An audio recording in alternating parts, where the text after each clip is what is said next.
pas de lunettes. Bon, bienvenue à tous et à tous pour une nouvelle vidéo. Oui, je suis un peu bigu, je vois pas clair. Justement, on va parler d'un truc alors, qui n'était pas prévu à la base, mais je vais pouvoir en parler quand même. Sébastien, donc vous savez, Sébastien Deloise, qui a créé Carlux, justement, a créé un dossier. Bon, moi je l'ai refait à ma sauce, justement, il apprécie beaucoup. Un petit dossier que vous avez vu en avatar, un petit dossier, justement. Voilà, ceci, les lanternes VM. Voilà, donc c'est très joli, de très bonne qualité, vous voyez, hein, c'est voilà, c'est un beau petit dossier. Donc du coup, là, par exemple, là, voilà, donc l'histoire de la VM. Donc franchement, c'est un beau document. Franchement, il n'y a rien à dire, hein, franchement, c'est vraiment bien joli, bien comme faut. C'est mignon comme tout, c'est mignon tout plein. Puis en plus, c'est bien relié, bien comme il faut, voilà, donc c'est bien détaillé. Donc du coup, on va découvrir donc le petit document en image. Bien sûr, hein, c'est mignon tout plein, donc voilà. Donc c'est fiche descriptif et données techniques de la lanterne VM. Voilà, donc du coup, on va pouvoir regarder. Donc là, donc la fameuse doc en question, donc là, donc les fiches descriptives et données techniques, les lanternes VM. Donc il y a une petite photo de VM1, VM2, VM3. Hein. Voilà, donc Julien Delacour, Sébastien Carlier. Donc voilà, donc le sommaire, c'est simple. Alors, je vais peut-être me mettre un petit peu plus grand. Voilà.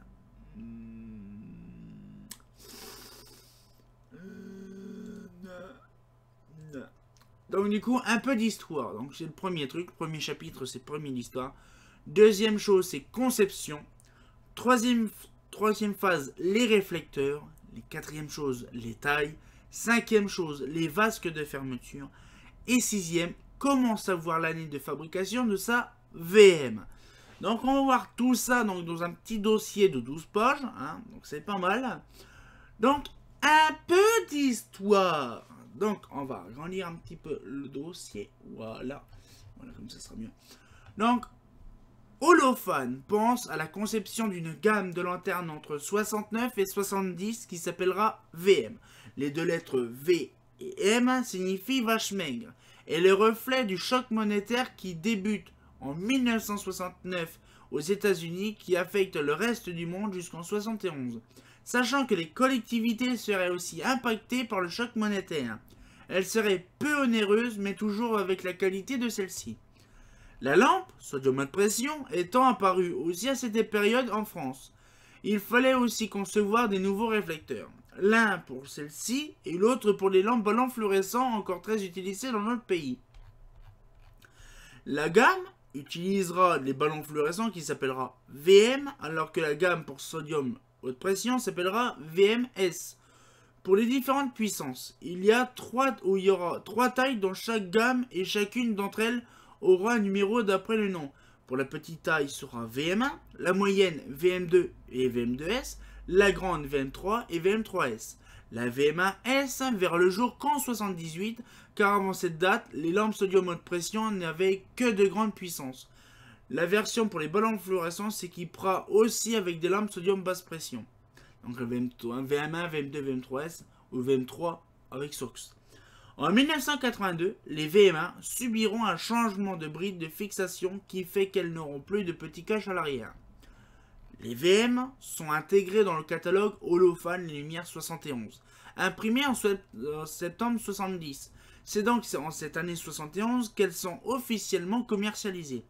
Elles se verront à plus de 380 000 exemplaires dans toute la France jusqu'en 1996 pour les VM1 et VM2. Donc on va retraiter. Voilà. Donc la conception, bon, c'est une page de 1985 bien sûr, que j'utilisais donc en très bonne qualité que j'ai retravaillé dessus. Donc là donc le décor capot en polyester gris clair, hein, conception, donc là après ça explique un petit peu le truc voilà, de la VM. Les réflecteurs. Donc ça c'est pareil, une image justement donc, de la doc en question. Voilà. Voilà, donc le réflecteur à lame de la lanterne est en verre pressé prismatique métallisé à 500 degrés. Le verre optique, grâce au travail de ces prismes, maîtrise le cheminement des rayons lumineux. La surface métallique réfléchissante de celle-ci travaille hermétiquement enfermée entre le verre et l'épaisseur du métal. elle-même protégée par une peinture anti-corrosion. N'étant jamais au contact de l'air, elle ne peut pas être altérée. Les lanternes VM conservent donc dans le temps leur rendement lumineux d'origine. Voilà. Donc ça explique un petit peu le truc, donc le métal, la peinture et le verre. Voilà, ça explique un petit peu le principe du réflecteur. Le réflecteur pour ballon fluorescent. Voilà. Donc estrié et lisse. Donc voilà la photo, donc c'est pareil de mes photos. Donc là on voit le réflecteur de VM tout court. Hein, voilà, donc le réflecteur VM. Et le réflecteur sodium basse pression est strié partout. Il y a en deux versions. Le premier a été utilisé de 1971 à 80, donc celui-là. Et le deuxième de 80 à 96. Voilà les photos ci-dessous. Voilà, voilà.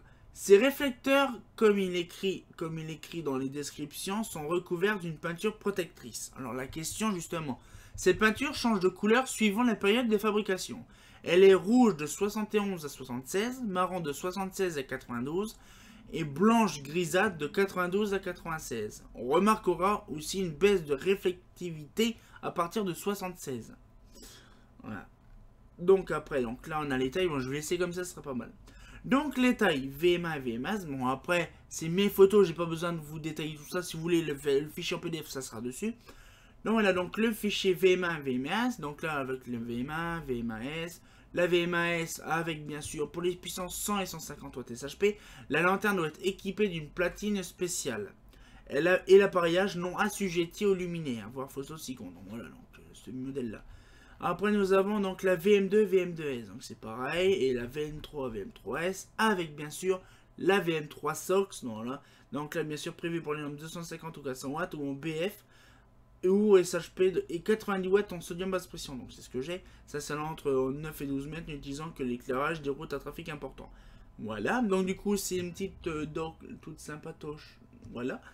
Et après nous arrivons donc au vasque de fermeture. J'ai fait pareil un petit dossier bien comme il faut. Voilà. Donc voilà. Donc les vasques de VM sont en métacrylate de méthyle avec un joint néoprène noir, une armature en inox et 4 verrous en acier rilzanisé. Alors c'est un truc un peu compliqué à dire. Ces verrous seront en fil en inox à partir de 76. Voilà les photos ci-dessous. Voilà. Donc un petit peu voilà donc le fameux rilzanisé, voilà. Et le fil inox qu'on connaît tous, voilà, donc c'est pareil. Voilà, donc là maintenant c'est comment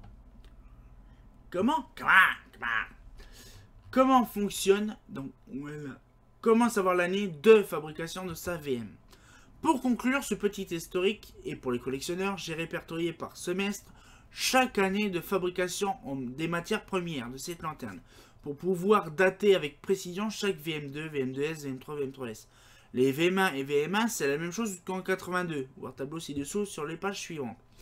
Donc là par exemple en 71, puisque ça arrive en 71. Donc fourche en alpax gris martelé, acier, étrier en acier rilzanisé, la platine en acier rilzanisé et le réflecteur grande raie. Donc la grande raie, je vous expliquerai plus tard pourquoi. Donc voilà, donc là, en fait, ça explique donc par semestre, donc les premiers 6 mois et les deuxièmes 6 mois. Donc du coup, on a par exemple là la fourche en acier gris martelé jusqu'en 76. Parce qu'après, la fourche est devenue, voilà, donc 75 même. La fourche, le premier semestre, à date en gris martelé et le deuxième semestre en gris tout court. C'est vrai qu'ils ont commencé à changer. Par exemple, il y a aussi l'acier rilzanisé qui a apparu que en 71.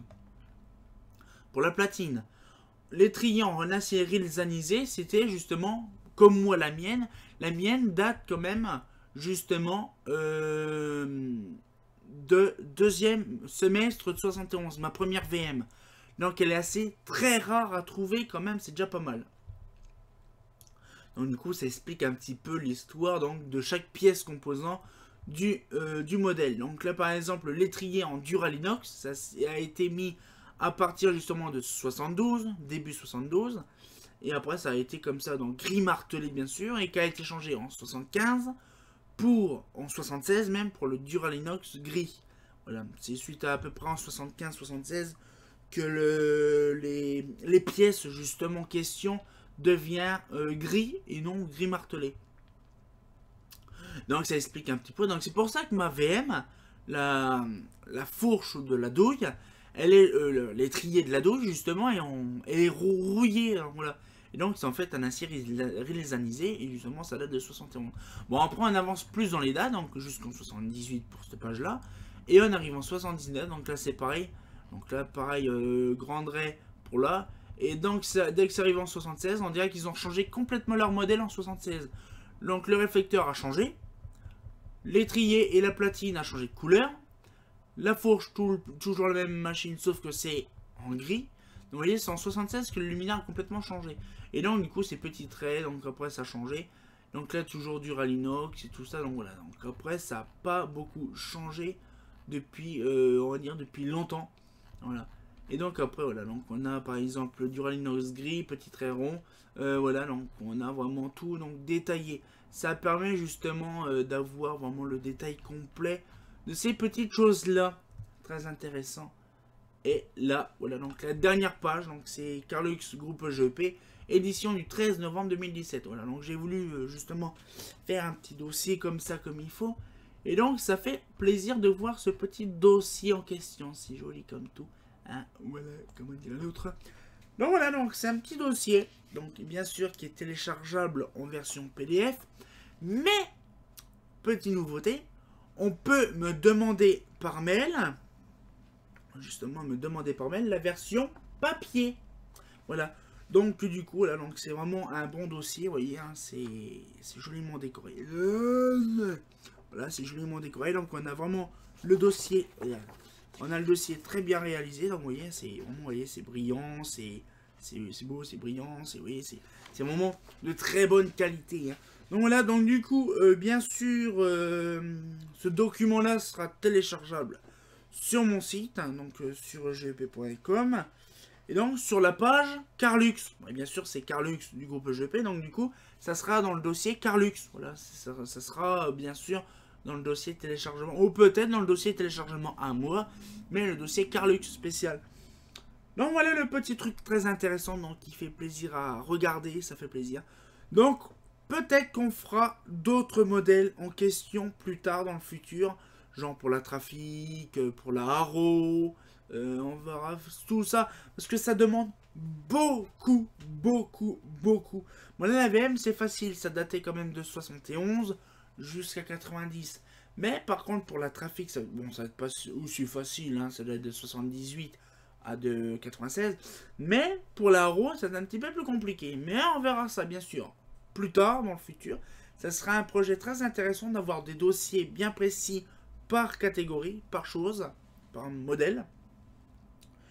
Donc voilà, donc c'est un petit ajout donc en question de ce dossier là, hein. C'est une documentation très intéressante.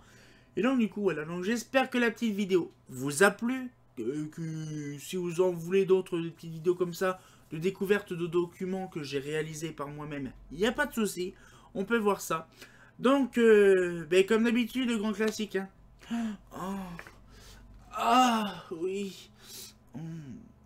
Bah, c'est pas faux, hein.